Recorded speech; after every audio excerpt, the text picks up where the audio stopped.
Were they looking for a home for you to go to? I have nowhere to go. We have children living in an office building. I can't even sleep at night. What's the point of being here if I have somewhere to go? I can sleep in a bed. Hearing that just breaks your heart. Those are just some of the sights and sounds our 10 Investigates team uncovered from our foster care system. Tonight, as 10 Investigates shows us, foster children are sleeping, sometimes living in county office buildings. Tonight, our months-long investigation has uncovered a problem that affects the state's most vulnerable children. Here's Chief Investigative Reporter Vinnet Haverly with the video proof and its rippling effects. In a county office building in the middle of the night, police respond to a child in need.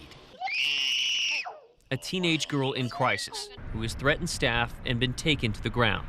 I don't want to be here. And I don't want to go to the hospital either. This is Franklin County Children's Services Intake Center, where 10 Investigates found children in Ohio's foster care system have ended up sleeping or sometimes living when the county cannot find a suitable foster home or placement. How'd you end up here? I have nowhere to go. Who brought you here? My caseworker. Your caseworker? Yeah, Were you I've been staying here at a since foster Monday. home? I was in the hospital, but I just got here Monday. I have nowhere to go. While the body camera footage has been pixelated by Whitehall police, you can still hear conversations, including this moment between a Whitehall officer and a children's services supervisor. This is where she's been sleeping and everything? Yeah, she's been here for quite a few days, so she's kind of taken over this room. Hey, Brooke. How's it going? Good, how are you?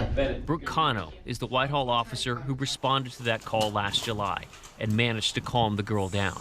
You were just wrestled to the ground. You're a couple weeks pregnant. You have a lot going on right now, okay? You need a minute to breathe.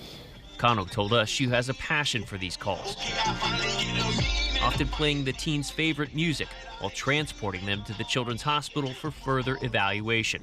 This is just one of several calls Cano and her fellow officers have made within the past year. Unfortunately, you see that some of these kids are there for an extended period of time.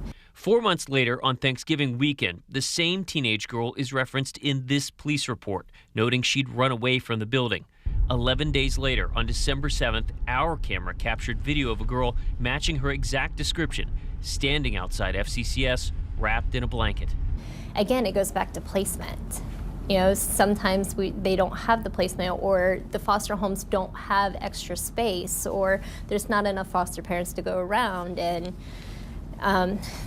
they do what they can, but it's a sad turn of events for these kids. I've been in so many placements, it's crazy. I don't want to be here. I don't even know what to do no more. They can't find nowhere else for me to go. This 16-year-old ran away from the FCCS office, telling police this summer she's been in the foster care system since she was 9 months old. Well, let's frustrated.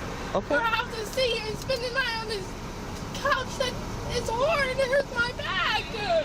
She's threatening staff and saying he's gonna tear up the place, and he's been here for 3 days. Yesterday he ran, came back. On another run, a sheriff's deputy expresses concern to Franklin County Children's Services over repeatedly calling police to deal with children at the county office. Because we can't keep calling them to come out here for this, but he's threatening staff, and he's saying he's gonna tear up the place. So at this point, somebody need to be up here with him. We have nobody.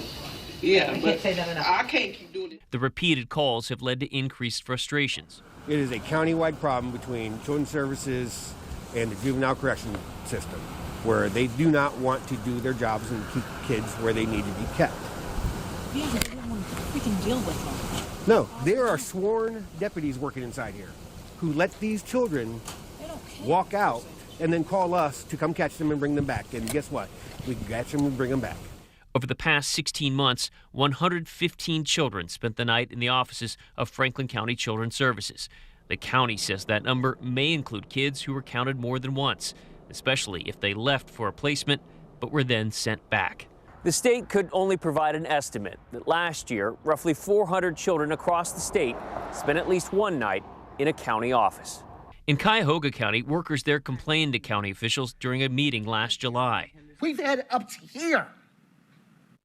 Will y'all act in? Because no one is doing anything right now. And I'm sorry, I'm frustrated.